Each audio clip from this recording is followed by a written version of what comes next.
با رئیس اساسیاسیون چواندازان ناحیه پنج بهادور پهلوان بخشیده می شود به خاطر سال 2021 سال بهادور گردی گردان است.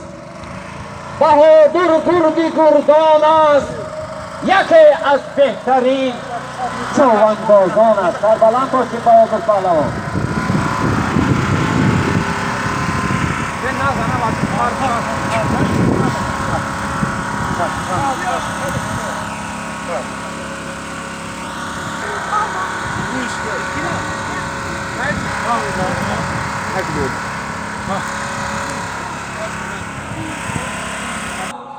از صورت چهارپایان هیچ صورت نیکوتر از اسب نیست که وی شاهی همه چهارپایانی چرنده است.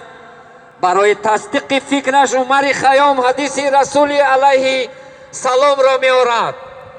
نیکویی در پهلوی پیشانه اسب بسته شده است تا روزی قیامت.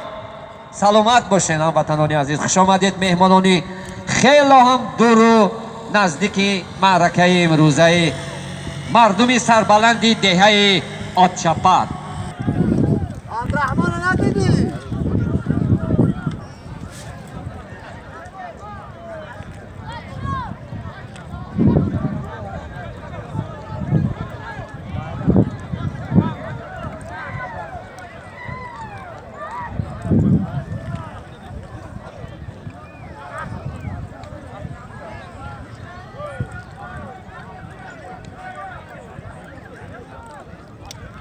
یتیم خودبودی دههای ما دانشگاه شخصش سعید کپچاکی دائما فخر و افتخار میکنند. دائما در میدان ها آنها سربلند حرکت کنید بچه.